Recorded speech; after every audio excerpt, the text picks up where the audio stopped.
Hey everybody! I'm so excited to be doing this live stream. I've ended up doing them about once a month. It seems like that's what's been happening. And it's a chance for me to just share everything I've been watching on stage and screen and get a chance to talk with all of you and get your comments. And I love doing it. And thanks so much for participating. And I have the chat room open, and there's also the super chat if you feel so inclined. If you have a question that you especially want me to get to, or comment, as long as it's related to what we're talking about, I'd be happy to address that. And like I said, the super chat's available if you would like. And so let's get started and let's talk about the movies that I've seen in the last month or so. And it's actually a lot has been going on. It's been a very busy time for me this month. I actually got a part-time job that's going to start up next week. I was really hoping for something like 10 to 12 hours that would just be a small thing that could supplement what I'm doing here and just give some stability because whether it's Hallmarky's podcast or Rachel's reviews, it fluctuates very much depending on how well it's kind of doing month to month. And you should check out the Patreon. We give great benefits, and that would really help me a lot. You could be part of watch-alongs and exclusive reviews and early content, all of that. So check that out. But anyway, I just wanted something that would just be a little extra that would help me. And starting on Monday, and I'm really excited about it. I feel like it's the perfect solution. It's 12 hours, 3 times a week in the morning. It shouldn't be it shouldn't affect this channel or Hallmarky's podcast at all. And so I'm really excited about it. So just put out some prayers that it'll all go well and be a good fit that I'm hoping it will be, and I think it will. So there's that going on. Also this week, tomorrow is the start of FanX, and my friend Larry at Chili Boy, his YouTube channel. If you're not subscribed, you should totally check him out. He's coming into town for FanX. And we're going to definitely record at least one video, if not two. We've got some in the works. If you have any requests, if you'd like us to do something, then let us know. But I'm really excited to get to see him. I'm more excited about that than FanX because, like, all these people are dropping out. It's so weird. Like, it's one thing to drop out like a month before, but the week before, it's very strange. But anyway, so that's going on this weekend, and a good chance to see my friend. So I'm really looking forward to that.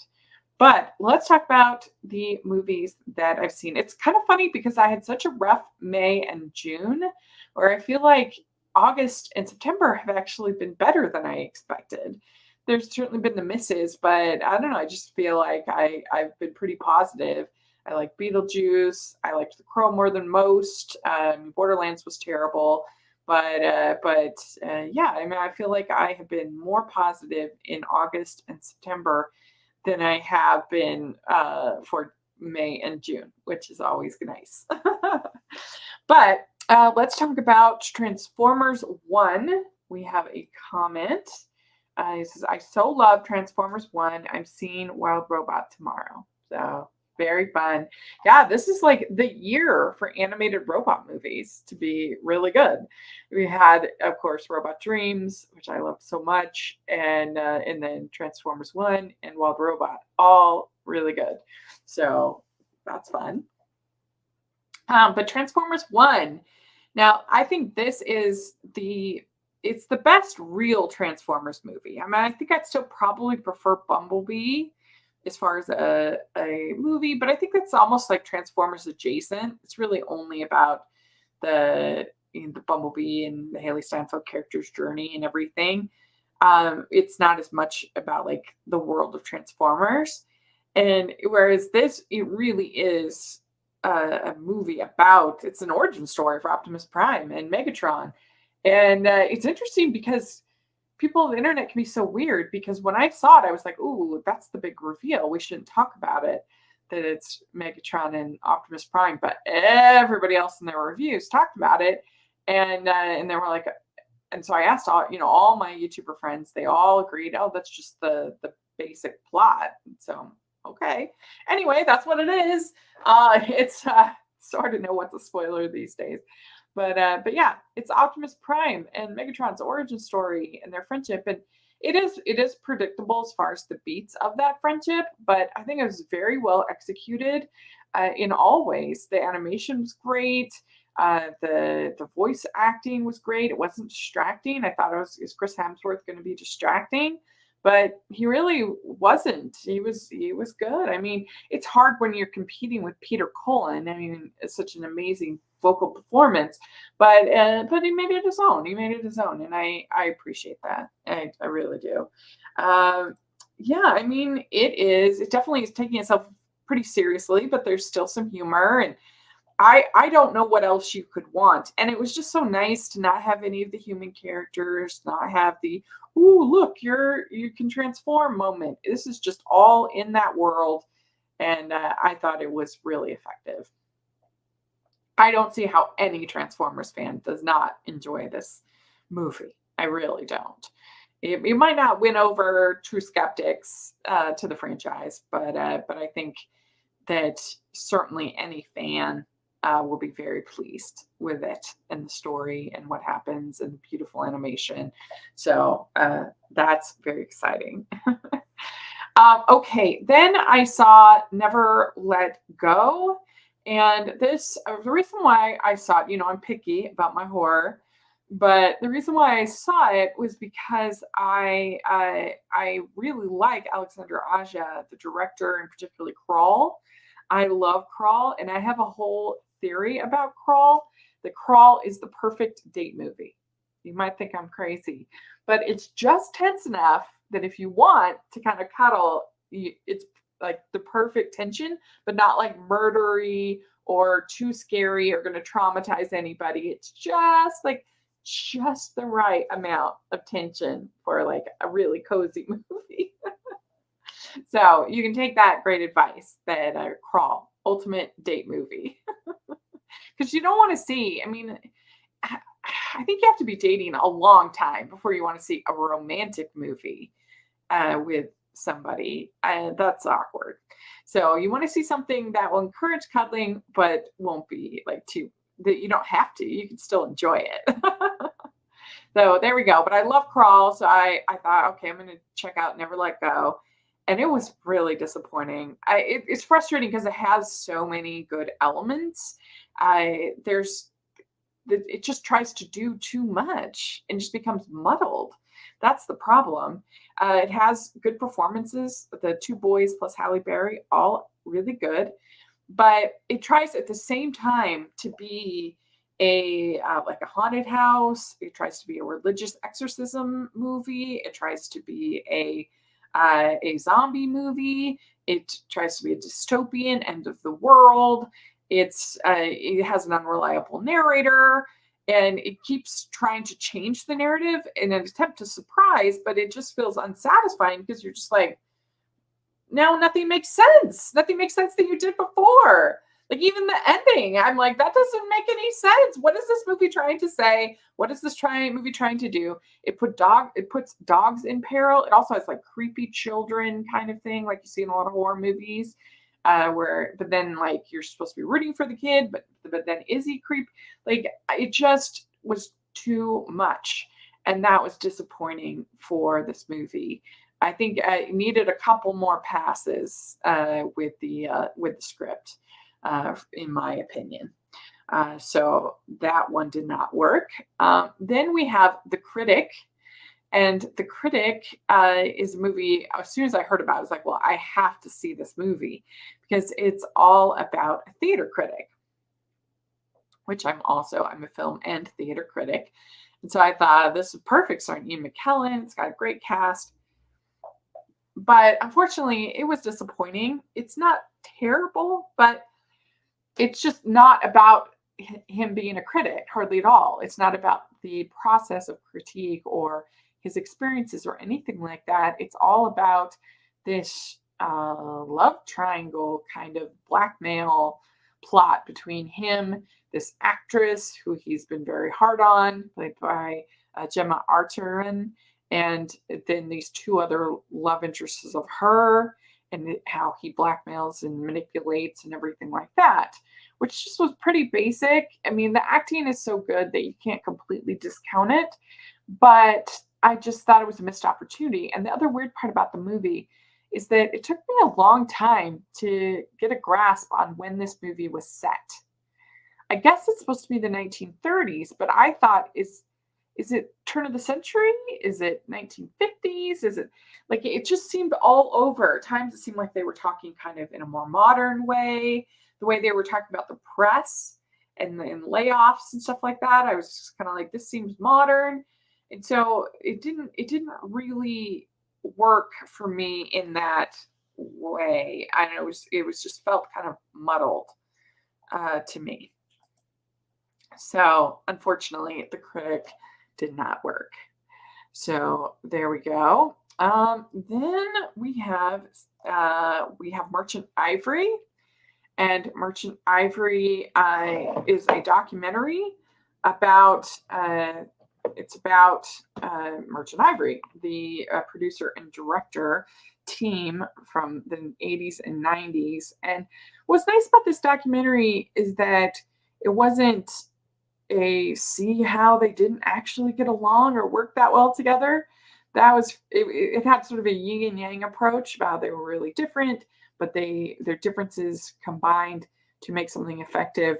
There was a documentary about the Sherman brothers a couple of years ago that I was just kind of bummed out about it. Like it was all about how they didn't get along and their families were all divided, and it just was. I just felt like, did we need did we need this? Do we need to know this? What was the point? Like it just felt like airing your dirty laundry in front of the world, and why? You know, like I don't know. I just don't. I mean, I guess it said something that they were still able to produce such wonderful work under such challenging situations, but I don't know. It just kind of bummed me out, and I just felt like maybe keep that to yourself and your family. Why do you need to announce that to everybody? But anyway, that's not what this was.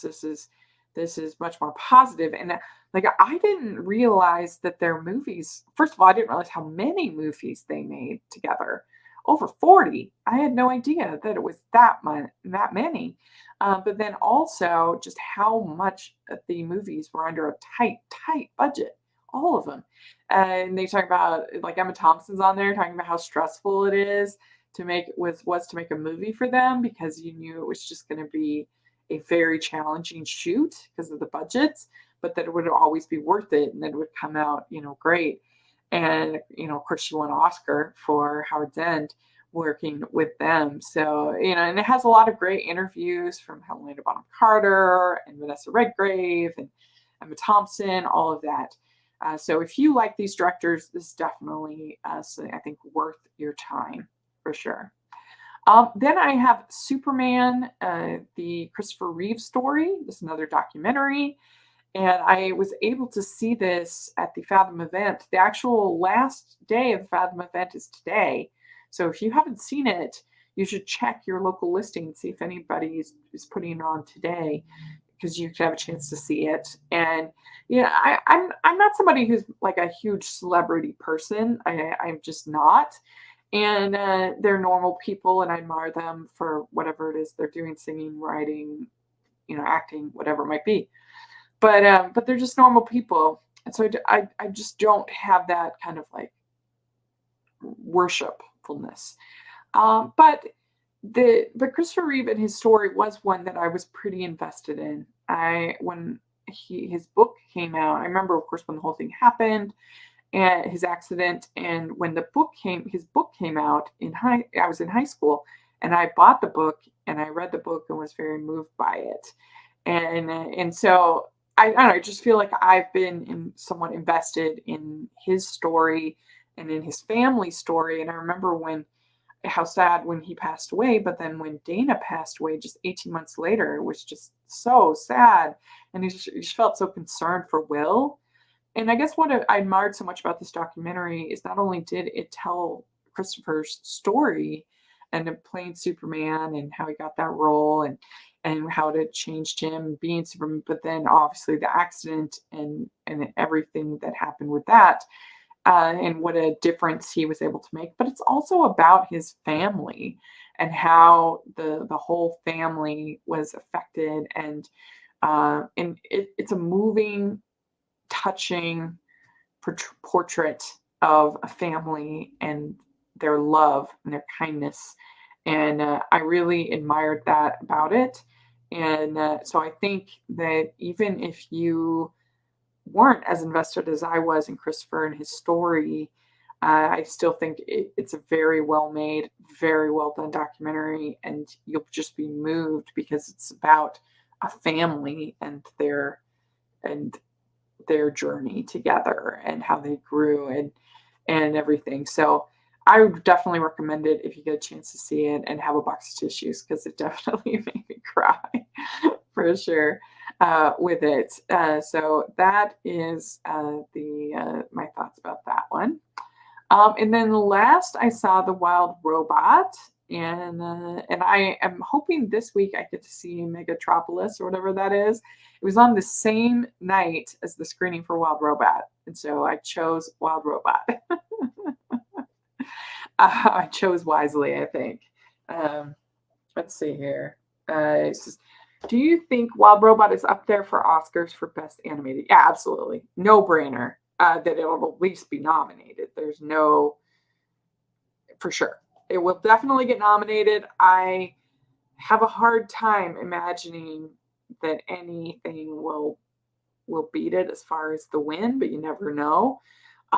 Usually except for Toy Story, usually the Pixar sequels don't do as well at the Oscars as you'd think for Pixar.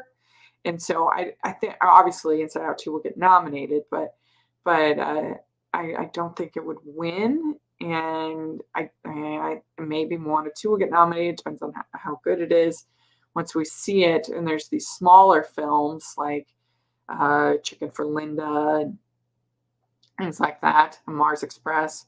But I don't know. I just don't see anything beating the Wild Robot. I really don't. I really don't. So there's a Spellbound coming out. I don't know how much Netflix is going to push that. It does have Ellen making music, but so that's a possibility as well. But yeah, so I think it's got a really good chance. I love this movie, and we're actually working on my review right now. It's a very moving story, and what impressed me the most about it was that it doesn't try to really entertain kids hardly at all. There's no like winking sidekick. There's no like modern references or something like that that would be kind of for the kids, like a wink wink kind of a moment. It's pretty serious really throughout. And I mean, there is the fox that's kind of there to be sort of a smart aleck, but not in the way that typically DreamWorks would, with like modern jokes and references or things like that. And so it's a very like peaceful, calming movie, and simple. And I haven't read the graphic novel that's based on, but it's a simple story about this caregiving robot that lands on this island, this crash land, and he is given a purpose. And that purpose is to raise this little runt goose gosling named Brightwing. Anyway, this gosling, and he has to teach him to swim. He has to get him food, and he has to teach him to fly, and that's his purpose. And it's really a movie about how nurturing others, loving others, how that changes who we are when we invest ourselves into another person, another entity, animal, human, whatever it might be. When we invest in another person and make them part of our purpose, how it changes us, it changes who we are, and it makes us a better person. And I can't think of there are very few movies that as effectively explore that idea. I can think of like Wolf Children from Mamoru Hosada. That's very similar in that she's the mother of these wolf children, and it's basically about her raising them and in giving everything to them. And that's kind of similar story that we have here. We have this robot who's given this purpose and invests everything in this Gosling, and how that makes all the difference and changes her literal programming, which is a beautiful thought. And of course, the animation is absolutely gorgeous, beautiful. The only nitpick I would have with it is that I didn't think the score really worked all the time. There were times I was that was a weird music cue for that moment. That was, and the way they combine like having there's like soundtrack songs and the music. I didn't love the score. That would be my only nitpick. But the voice acting is all excellent. And what I really admire about the voice acting is that none of them are obvious. I wouldn't even have known that that was Pedro Pascal as the fox. It doesn't really sound like him. And even Lupita Nyong'o, it, it it doesn't really sound like her. I don't know. It was really cool. It kind of reminded me of old school Pixar, where they focused more on getting the right voices rather than them being celebrities. Something like it doesn't really matter that Albert Brooks is Merlin. That's the correct voice for that part. Like you're not sitting there thinking, like when you watch Shark Tale, it's like, oh, that's Will Smith, that's Will Smith, that's Will Smith. And in the really good Pixar movies, it's that character. It's not distracting like a celebrity a voice can be, like Jim Parsons in Home. Like that's so distracting in that performance. And so I loved it. I think it's pretty close to a perfect film. It might be my favorite of 2024. It's beautiful, and I can't wait to see it again. So we're gonna have, like I said, Larry, my friend, is coming into town, and he and I are going to record a couple different things. And one of the things we talked about is our favorite DreamWorks, and also kind of maybe an underrated DreamWorks. Talk about that. So there's some fun stuff coming up to look forward to when it comes to this movie and to DreamWorks. And then Stanford and I are going to do a whole episode once he gets a chance to see it, because he wasn't able to go to the screening with me. But we'll definitely do a whole episode of Talking Animation all about The Wild Robot sometime next week, probably. So, stuff to look forward to.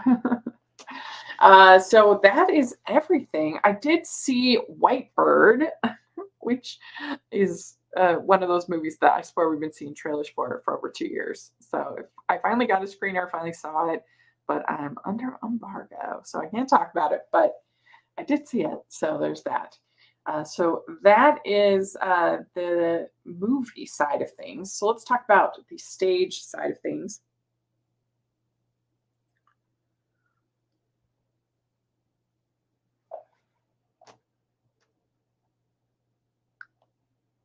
Just pull it up. Just one sec.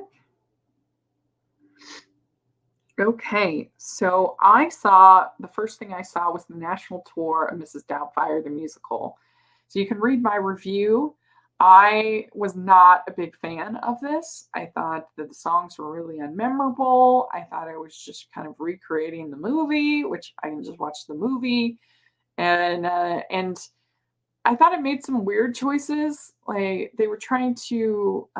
There's this whole song about with the new boyfriend Stuart, the Pierce Brosnan character, and you're supposed to be. It's almost framed like it's the Gaston song of the show, and that he's supposed to be kind of the villain. But if you actually listen to the lyrics, he like loves her and wants her to be happy. And I mean, I was kind of like, why are we supposed to hate this person? I have no idea. And so I don't know. I just didn't think the book was very strong, and it just felt very lame to me.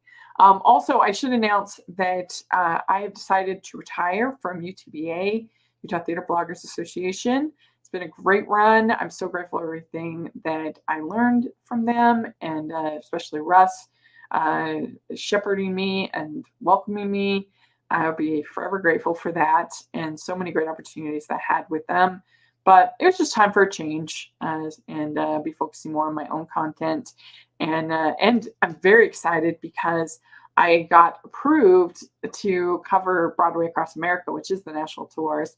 So I'm going to be covering those from my own site, and that is very, very exciting. And I'm covering Hale Theater and a bunch of other ones. I hope that it will keep growing, and that people will want me to review their shows because they hopefully know that I'm fair and honest. Yeah, Miss Doubtfire, that would be a not for me, that's for sure. Then we have Jersey Boys at Pioneer Theater Company. This was exciting because I had never seen Jersey Boys.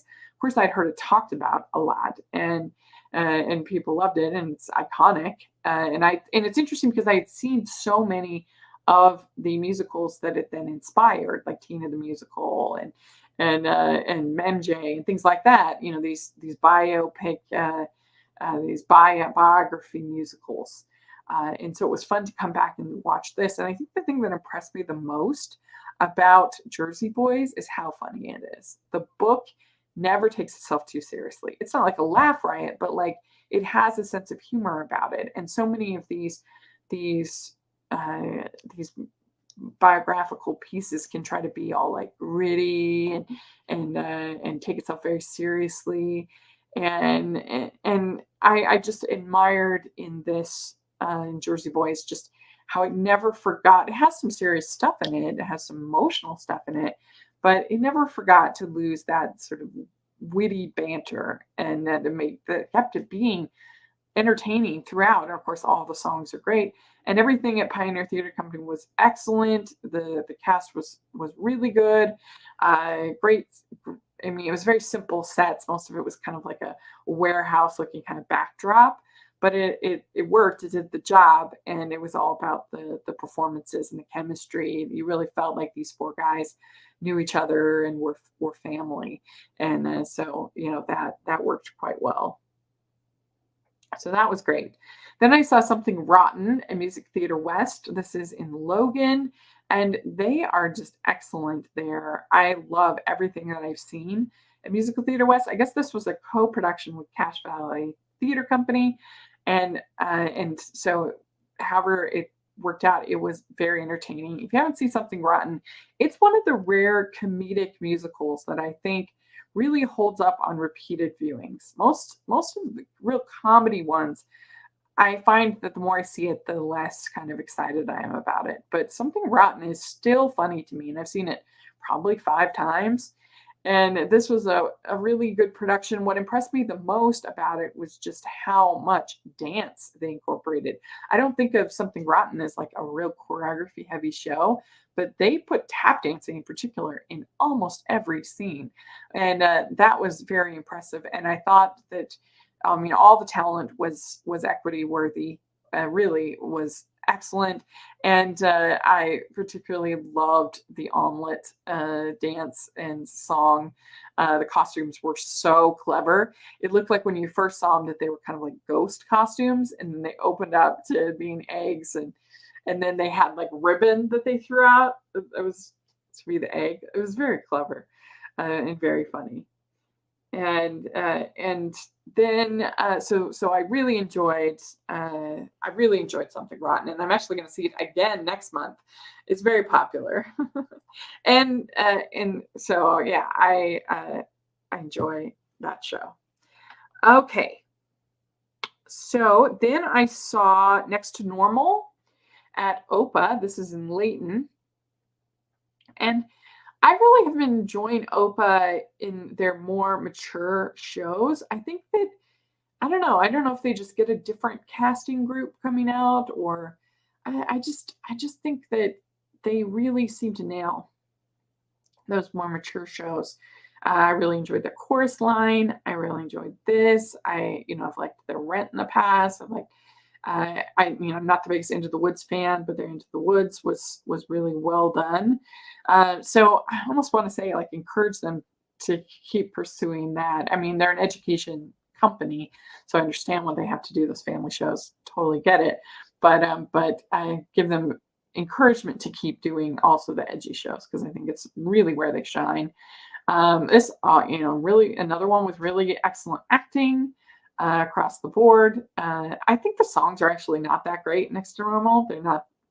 I mean, they're fine, but I think it really comes down to the performances, and I really feel for all the characters in next to normal. I feel for Dan, the husband, because he's trying so hard to be loyal and true to his marriage vows and I mean, it would be hard to live with a person like that. So I feel empathy for him, and I think that that's what the show does. Is it really gives a lot of empathy for all the characters, and I appreciate that. And I think that the show, the actors, the performances brought out that empathy, and that was nice. I was sitting in like the worst place because I had like these bars in front of me, but still, it was excellent, and I really enjoyed it. And then we have Sweeney Todd. This was at Draper Historic, and this was great. I'm always so impressed with what they are able to accomplish on the tiny stage in Draper. I particularly really loved the judge's performance, and of course Sweeney's performance. He had like a manic energy that I think really worked. I wasn't as big a fan of the Mrs. Lovett performance.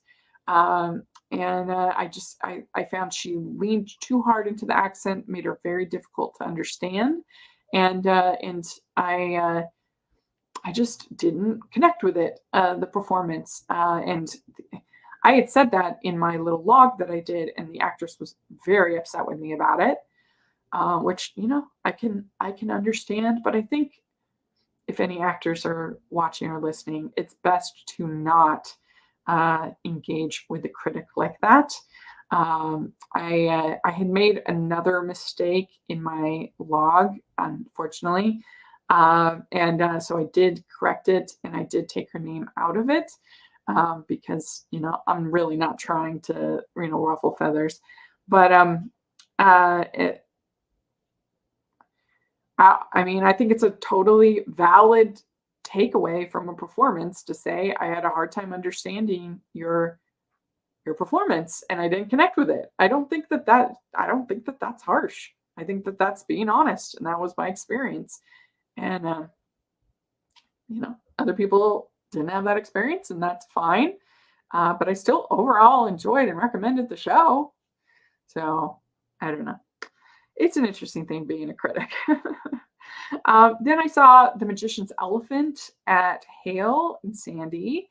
And this was a US premiere, and this is the last of their premieres, which kind of bums me out. I'm in the minority. I've enjoyed seeing this sort of experimental phase at Hale and them trying new shows. I just wish it had turned out better and they had been better shows. But I don't know. I've appreciated the swings. I appreciated the swing, and the puppet was absolutely amazing. It is one of the most stunning puppets that I've seen in a long time. So I was really, really blown away. But the book needs a lot of work. It has like a wandering protagonist. 1 minute, like this character Leo seemed to be the lead character, and then Peter seems to be the lead character, and then the sister is set up as kind of another character, and then you get random songs from characters like, who is this person singing? So the book needs a lot of work. And before it's Broadway ready, but that puppet was very good. Then I saw Bright Star at Sierra Shell. I love Bright Star. You all know I do. Wonderful performances, beautiful message, beautiful music. I just love this show. I really appreciated little things that they did in the performance. Like at the end, they have Alice Murphy shaking hands with with her father-in-law, and I thought that was really moving. This sort of bringing on this element of forgiveness, and I had never seen it done that quite that way. So I thought that was really good. And there were a lot of other little touches like that I really thought worked quite well. The only thing that was a little strange to me was that the setting that had a bunch of doors and windows, and they weren't really used or anything. And so I just thought it was kind of a weird backdrop and didn't really fit the story. And so I don't know. I didn't get that choice. That wasn't my favorite, but I really enjoyed it. Then I saw Harvey, and this, of course, just such a funny play. And it was really cool because the actor, Dennis Purdy, this was his 50th show for Pleasant Grove Players. That's amazing. Unbelievable. He's been doing this that long, 50 shows. And the Pleasant Grove Players is in the Pleasant Grove Library, which is incredible. You just never would expect to get this quality of performances out of Pleasant Grove Library. Unbelievable. They've never missed for me ever. And I've had Catherine and Howard on the podcast on this channel. So you should check out, they're the directors. You should check out that interview. And so this was just, it's such a wonderful play. I loved it. Then I saw The Seagull. This was my first time seeing this play. And, you know, I'd heard a lot about it. And you think, oh, these Russian, Anton Chekhov, it's going to be real depressing. And I kind of felt like, oh, it's going to be real stuffy. But it actually wasn't. Like, the play has a lot more humor than I expected. It's not like a laugh riot, but it has a lot of moments of humor, which surprised me. It was definitely more engaging than I expected, and the acting was excellent. This is a new company for me, Sting and Honey. I had never been to one of theirs before, so that was really cool. And they kept things very simple, just a simple stage, and it was just all about the characters and the acting. So I appreciated that very much. And that is it. That is everything that I saw on the stage. And I'm going to see Into the Woods tonight. And everybody knows I don't love Into the Woods, but it has a friend of mine is in it, and I have season tickets. So I'll look forward to seeing that. We have a new episode of On Stage Blog today. And I got hiccups all of a sudden.